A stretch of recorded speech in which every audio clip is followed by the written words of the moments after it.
this move right here was for you to get that pat on the back from people. When you started out this year, it was all about the pat on the back from God. It was God's agenda. But somewhere along the way, your wires got crossed. And that happens, bro, because we humans. We humans, bro. Our wires are going to get crossed. You're going to make mistakes. You're going to misstep. And God has grace for that. But only when we have an actual repentant heart. Welcome to Joseph Live. That's right, Joseph Live, where the story is in the name. G, yeah. We here, baby. What we doing? Come on, man. What we doing, bro? What brings us here, man? Timing. That's what brings us here. Perfect timing, bro. You know, I've done podcasts with a couple homies during the pandemic. Me and my wife had a little podcast show going on, but I didn't want to actually do one because I feel like everybody has a podcast. Everybody is talking, and I didn't want to be a part of the what do you call it? The mumbo jumbo.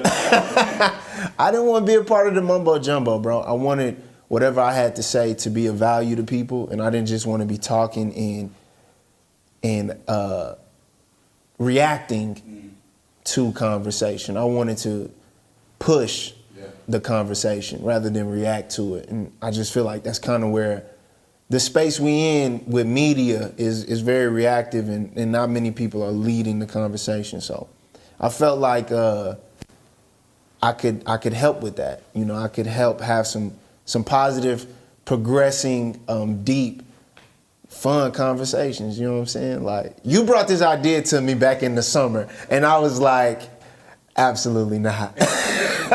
You was like, no, hear me out. But over time, bro, I was just like, you know what? This is something we need to do. This would be a great way, you know, for one, to help people discover and understand the music. Yeah. And then two, build something for ourselves. Yeah. Like, I'm just over asking to go on somebody else's platform when we have this. Like, we're here at your studio. This is GMP Studios. Well, we're not at somebody else's. Like, we did this here. And so, yeah, bro, it just felt like it was time. Like, God gave us the okay, and here we are, baby. Episode 1. Episode 1, man. So I see the Joseph Live, the story is in the name. Yes, sir. The story is in the name. Take me through the journey, man. What does that mean, the story is in the name? Yeah, well, most people don't know that Joseph, other than the logo just looking cool, like, it's an acronym. And the acronym is joy, sacrifice, pain, hustle, right? So the story is in the name. And I was doing an interview one time, and a lady had asked me, she was like, how would you sum up your journey? And in the middle of the interview, I was like, oh, nah, that's a bar. Joy, sacrifice, pain, hustle. That's how I would summarize, like, my life, my journey. It would be those 4 things. And so, you know, I just had the realization that my story is in my name. And I think that's true for everybody. Everybody's story is in their name. You know, names are powerful. You know, we take it back to the Bible, names always meant something, you know, and so I feel like joy, sacrifice, pain, hustle is something everybody can relate to. The story's in the name. Okay. You know what I'm saying? Yeah. You know what I'm saying? That's good, man. Yeah, so, bro. This is a beautiful set, man. What do you inspire this set to bring out of people, or this show? It's the show to bring out people. Yeah, nah, that's good, bro. So the set is inspired by the duality in me, right? The first half of my life so far was, or majority of my life, I would say 75%, was basketball, you know? So a lot of people know me for basketball, being JJ, who played ball. And then towards these past, 13 years, a lot of people have come to know me for my music as Joseph.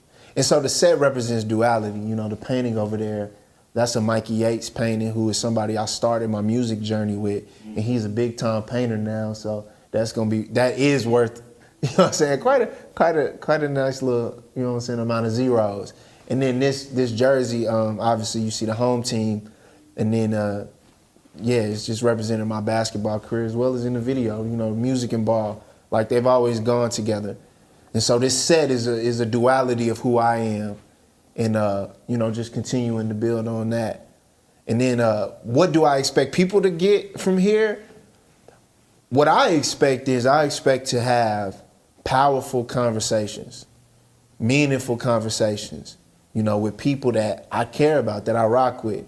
You know, I see a lot of people, and they can do what they do, you know, but just for me, I want to have conversations with people that have depth to them. I don't just want to be on here pandering to the mess that we see every day on social media. You know what I'm saying? And that was like my thing on why I didn't want to do this. You know what I'm saying? Yeah. But when I realized and I started noticing how, you know, people really gravitate to, you know, obviously what went viral was my interview clips. People was relating to me talking about relationship stuff and my journey and those things. And it's like, that went viral way before I even had a music thing go viral. So it's like, okay, obviously this is something that people, they enjoy receiving that in this way from me. Yeah. And so, you know, that's what I hope to build. I hope to have a lot of moments and meaningful conversations with people who I feel have something to say, something of substance, not just pandering with, you know, what's trending in them conversations, bro. Because I don't. The dead end conversations. Come on, bro. Where they just going in a circle, and I don't want to fool with that, because I refuse to be a part of those type of conversations. Yeah. You know what I'm saying? So yeah, bro. You touched on the music, man. Yes, sir. What can we expect? 2024 is the year. 2024 was crazy. It was crazy. Yeah. So what was as we close on 2024? What are some memorable moments that you had, that we've had, the team had, home team, mentioned home team record? For sure. What are some memorable moments of 2024? 2024 has been literally a roller coaster. You know, we've talked about it. I said, like, I've lived 4 lives in 2024. Mm-hmm. Like, literally 4 lives. Like, I start the year off with, you know, working my job. I was an educator, and I'm teaching, and I'm in the classroom, and then I go viral. As a matter of fact, the way I found out that I had went viral was from my students. My students saw a video of me on TikTok and a couple on Instagram, and they were like, they called me Coach J. They were like, Coach J, you viral, bro, you viral. That's how I found out that I went viral. And so, you know, from that point, you know, we partnered with United Masters. We do a management situation with Shamar. Shout out to Shamar. And literally from there, everything is just like going up. You know what I'm saying? We do we drop Imperfect Love in partnership with United Masters. United Masters has me go to an event in Charlotte where I'm performing in Charlotte. You know, we get booked to do the Togetherland Festival here in Fair Park. You know what I'm saying? It was just like so many things. Every weekend, all the way from February to June, we were doing something music-wise. You know what I'm saying? We link with Dave East and we do BMW. We shoot that video, that studio session, which was insane. And then, you know, we go to Atlanta with Crit and we do Get With Us, which was a huge moment for you. You know what I'm saying? Y'all, listen. I got to, bro. This moment was so huge. My boy, so Big Crit is G's favorite artist of all time. Favorite artist. And so it was absolutely dope to be able to, that our gifts brought us in proximity with your favorite artist. And so we get there, bro. We shooting the video, everything. Like, Crit walk in, and we all lit, we all excited because we grew up, we all came up on Crit. You know, and G look at me, he's like, bro, I need to take a minute. I'm like, Negro, I'm like, you got 30 seconds, bro. We gotta work. Like, we on the clock. He's like, okay, I'm good. And he executed. Him and Mo and Nunez, y'all killed the shoot. Even like Crit and his manager was like blown away by our ingenuity and our creativity to make that happen in a day's time. And the funniest moment was the fact that you had a second with Crit and y'all talked, and the thing you decided you was gonna tell him was that he was your Beyonce. You told him that he was your Beyonce. I respect it. Listen, I respect it. But that's, you like, bro, that is hilarious, dog. So the whole ride back to the city, we just clowning, bro. But that was a phenomenal moment, man. And then obviously, like, the last kind of major thing that we did was the Boosie concert. Come on, man. man. Talk about it. That was insane. Jeez. You know, obviously that's somebody Crit comes in later, 2011, 2012. Of course. But Boosie is somebody we've been on since 2004, 2005. And so that's literally like childhood. I have so many memories to Boosie's music with the homies growing up. Man, what? And so to get there, for us to be running the stage, me to be on stage all night, and being backstage with him and him asking us like, people asking what you want to, what songs you gonna do. And I'm like, bruh, look, I just need you to perform Smoking on Purple. Yeah, I'm about to get into that. So talk about that moment on stage when he had pointed at you and talk about that moment from start to finish, man. From start, so we backstage and people are like, everybody just kind of talking to Boosie, congregating, and we had just got done helping him with his sound check. We working the stage, doing our thing, and I tell him, man, dog, you got to perform Smoking on Purple. And I don't even like that because I hate when people make requests for songs. Yeah. That is so corny to me, right? Because it's like, dude, I got to say it, I'm doing my thing. Yeah. And so I just go, I say it, he like, dang, bro, I ain't performed that in a minute. I might have to, we'll see what's up. I'm like, shoot, whatever. But I ain't thinking he actually gonna do the song, bro. So we get to,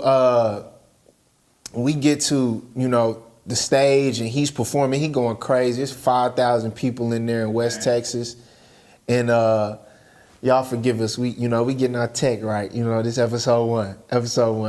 But we get on stage and he performing and then he stopped. He like, where are my real day one Boosie fans at? Where are my day one Boosie fans at? And everybody going crazy. And then he looked side stage at me and he like, hey, bro, this one for you. Yeah, I remember that. And then he dropped it, and it was like, let me ease your mind, light up that. I was like, we was going crazy, bro. It was such a special moment because that song is so special. Me and my bros, we used to just ride up and down 360 off that song on repeat, bro. It was literally our soundtrack. And just listening to it, like screaming Webby's part, screaming Boosie part at the top of our lungs in the car. At 2 a.m, we had no business being outside, but we outside, teenagers, and just like, bro, that was a real special moment. It was a real full circle moment for me, and for the homies I grew up with to see, like, bro, look how far we came. You know what I'm saying? Like, look how far we've come. Like, you know what I'm saying? Like, all the work, all the sacrifice, especially from my partner, like my boy D, who just came home, King Dunny, from doing 14 years. Like, that's music we listen to together. And so for him to see his bro like pushing this far with so much left still to go, like that was powerful for me. That was a really great moment. But man, we've had so many of the moments like this year. It's really been incredible, bro. I've learned a lot. Man, so you talk about shooting, going out there to Carolina. You talking about Atlanta with Crit. You talking about coming here and doing a record, hitting the studio with Dave East and hitting Dallas in front of that. The Nip mural. The crazy, Nip bro. That was all. Shout out to Shamar. Shout out to Shamar, bro. Shout out to Dave East for all collaborating and making it happen. Yeah. But just in that monumental moment for you to bring Dave East out to the city, man. Yeah. Talk about that real quick, man. How just the impactfulness that you implemented to the city and just that powerful record. Yeah, man. So really, bro, and it's so funny because all of these things happened. Like, all of these things were things that I had wrote at the beginning of the year. Not so much the Dave Eason and Big Crit features, like doing records with them. Yeah. But like, I wanted to sign and be an artist partner with United Masters. Like, I wrote that. I wanted to go viral. Like, for music and for interviews. Like, these are things I wrote in my notebook. And for God to bless me with that and bless us to have those experiences, bro, everything. So it's like, none of those things are things I could have done on my own. Like, God had to put those plays together. So all glory got to go to God on that first and foremost, bro. But the playmaker, the A&R, actually put that move together. So Dave was coming in town to do some stuff, and Play was like, yo, let's get Joseph and East together. I think that could be fire. And Shamar hit me and was like, bro, man, can you cook up a song? And we presented to him. And so I cooked up I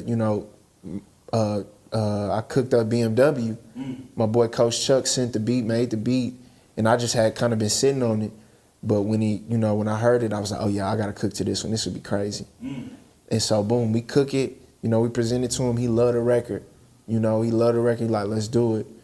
Put the play together, bro. We get in the studio that Friday. I make the song on Tuesday. We in the studio that Friday. And bro, I was so impressed with his work, bro. He came in the studio, bro, and I'm talking, he wrote it, he's listening there, wrote it, and it 2 takes, executed it, bro. And that was the first time it was like, oh yeah, you in the pros now, bro. This ain't, you feel me? This ain't, you playing ball with the pros now. Because he came through and executed at the highest level. And I learned so much in that moment just watching. Like, bro, ain't had to say nothing to me. He ain't had to give me no game. He ain't had to do none of that. I learned by watching. And so seeing bro do that, come through, execute, boom, boom. Yeah. And we were actually going to shoot the video. It was going to be an in-studio video. But he had seen something that we did with the Nip mural before. Yeah. And was like, nah, bro, I want to go shoot at the Nip mural. And so I'm like, all right, bet. So I call up Mo. Mo was like, let's get it done. And so Mo get his squad together. And literally, we put that video shoot together in 16 hours. We call up the homies pull up. Like, we didn't even have a BMW for the shoot. Shamar called his homie, and his homie happened to be around the corner from where we was. And was like, yeah, I'll pull up. What's up? Pull up with the BMW, bro. And that's how we had the BMW in the video. We weren't even going to have a BMW. Yeah. And that's how that happened. It got put together so perfect, bro. And man, it was dope. You could see people was watching us, shoot the video. And for Dave East and Nip, their relationship, they were really, really good, close friends, bro. Yeah. And for him to be in the city and be able to honor Nip, as me as a fan, like listening to him, feeling like, I want to do what Nip did for Crenshaw and Slauson District. I want to do that here in Arlington. And for us to have that moment where it's like we both mutually honoring Nip in our own ways on this song, BMW, bro, Black Man Working. Black Man Working. Come on, bro. It was so special, bro. And I'm so grateful for that moment. I'm grateful to Playmaker. I'm grateful to Shamar. I'm grateful for Mo. I'm grateful for the team, for the bros who pulled up. Like, it was just an absolutely phenomenal moment, bro. Yeah. Man, that's good, man. I know you're talking about all these experiences with all these great A-list artists, man, and finally getting able to just battle with them. You know what I'm saying? Go bar for bar with them, because your verse on BMW, the chorus and everything, like, go crazy. I want to reach back, man. Bring me to that moment when you got that Crip verse in. Ah, bro. So literally, I made BMW and Get With Us back-to-back days. So I didn't think BMW was good enough. So I was like, let me make something else. So I made Get With Us. Shout out my boy Da Vinci for producing that. And I sent it to Shamar, and he was like, what you thinking? I'm like, I don't know, bro. He was like, bro, this hard. Like, I was like, I don't know. Who you think, what you hear on it? And we was both like, Crit. I had a prior relationship with his manager then at the time, and sent it through, and he sent it to Crit. Crit loved it. And it literally, like, it was like he was in the studio that same Friday. We was in the studio with East, he was in the studio.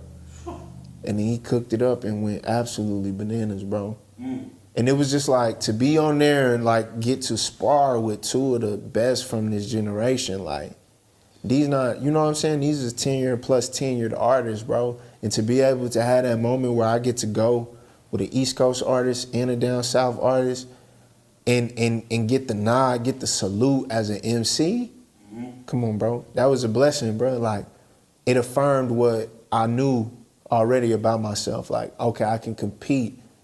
You know what I'm saying? And it showed me that I could compete at the highest level. You know what I'm saying? Because this rap is a sport, bro. It's a contact sport, as we seen this year. We learned that. And so, yeah, fam. Man, that's good, man. So you mentioned we went to Atlanta to shoot the music video with Crit. Man, from the journey, I know we had a driver to take us. Man, just shout out Big John. Man, shout out Big John, man. Shout out Big John. And just do a shout out for Big John, man. Just talk about it, man. That's my guy. That's my guy, man. But so you did the music video in Atlanta with Crit, man. Talk about that, man. Your experience with Crit on set, No, it was crazy. I think we all were like, whoa, we're here. You know what I'm saying? Like, we all was kind of like, man, we are here now. Like, and so once we got over that, just being able to chop it up with bro, even pray with him. Like that was the huge moment, like, cause you know we do our thing, we pray before everything we do. So just having that moment to be able to pray with bro, pray over bro, and just show our gratitude and then execute, bro. It was dope, man. And then him kind of showing me a lot of love and encouraging me, bro. And even now, like he's still, you know, showing love and encouraging me, bro. It's really dope.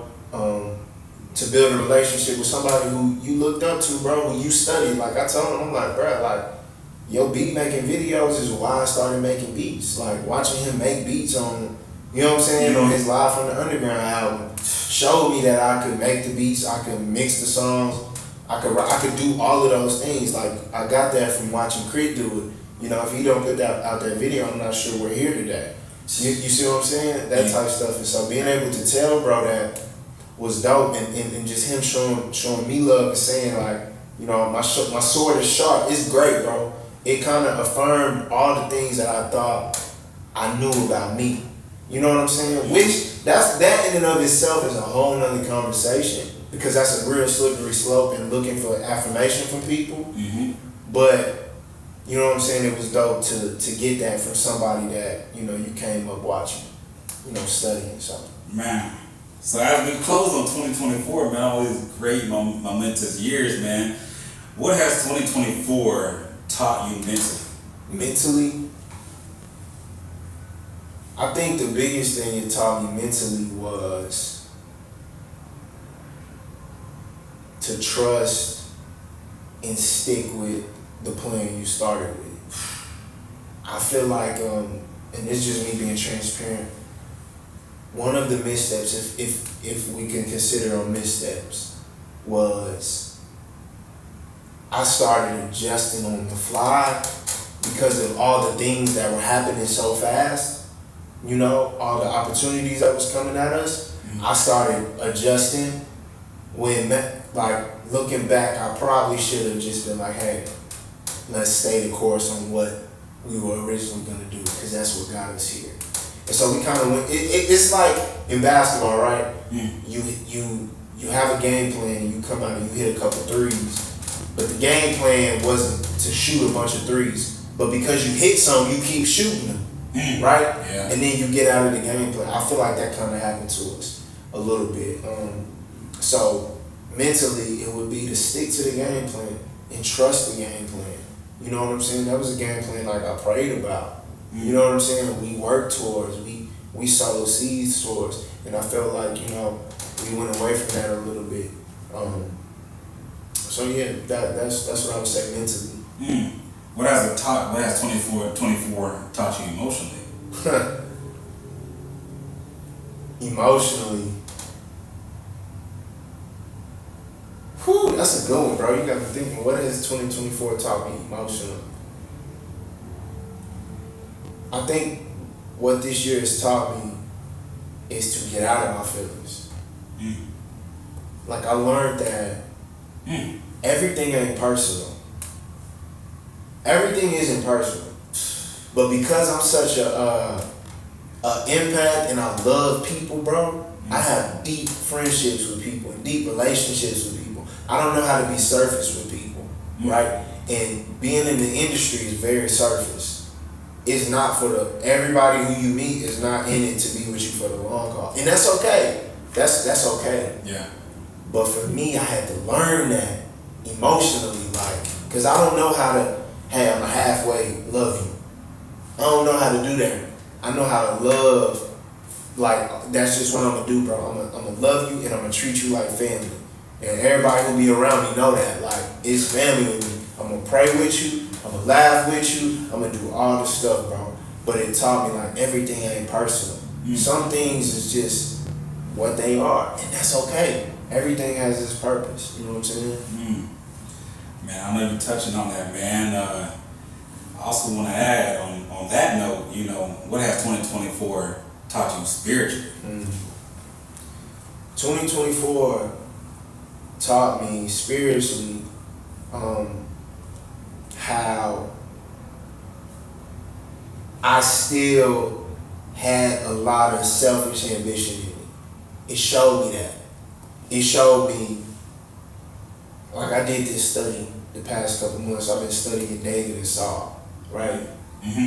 And a lot of people think the difference between, like there's big, vast differences between them, but there's not. David and Saul are very, very similar, right? Neither of them ever planned on being king. Neither one of them, right? They both kind of got thrust into those positions. They both made really huge and heinous mistakes, right? They did some massive, incredible sins, right?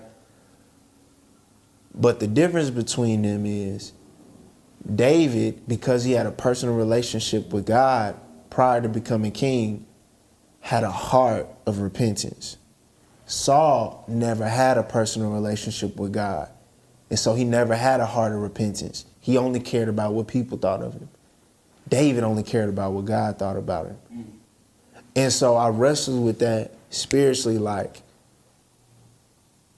am I artificial? Is my service artificial? Am I doing this fake for you, God, but more for me to get affirmation for people?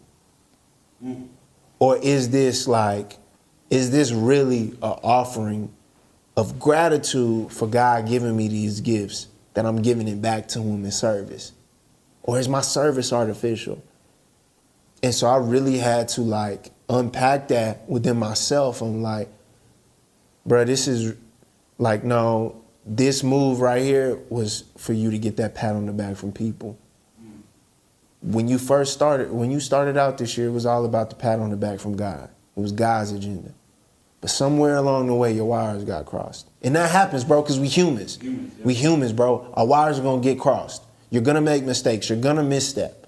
And God has grace for that. But only when we have an actual repentant heart. Only when we have like, no, God, I messed up. I'm sorry. Please forgive me. And not a prideful heart like Saul. And so spiritually, that would be the biggest thing that I learned. To keep a broken and contrite heart. Keep a repentant heart before God. You know what I'm saying? And care more about what God thinks about you than what even you think about you. You know, you see what I'm saying? Like God's thoughts about us are way more important than the way we see ourselves and the way people see us. So yeah, that was a long way of saying that.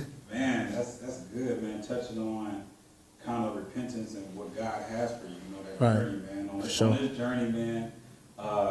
Talk about what you aspiring to see out of 2025, man. Yeah. Like everything you got going on, you got music, I can't even say what I want to say. Just know that the gun is locked and loaded. Yeah, for sure. The gun is locked and loaded, man. Just talk about what you aspire out of 2025 and all the great things you have coming up. 2025, I'm really set on using all of the gifts that God has given me, right? I feel like I've compartmentalized a lot of the gifts that God has given me, the gift of, speaking, right? Like, that's why I'm doing this.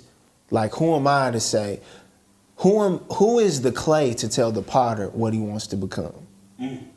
You feel me? Like, that's really what I've been on. So I'm like, 2025, God, you can have all of my gifts. We're going to use them how you see fit. So us doing Joseph Live, this is, an offering back to God saying, okay, you gave me the gift to be able to speak and communicate. All right, we're going to build a platform, right? I heard it said, bro, and I took it to us in one of our team meetings where it was like, it is your job to put your gift on the platform. It is nobody else's duty to give your gift a platform. That's your job. When we get to the pearly gates, bro, we can't say, oh, I didn't share my gift because Club Shay Shay didn't ask me to come on there. Yeah. Or Rolling Loud never asked. No, it is your job to platform your gift. And so I took that to heart, bro.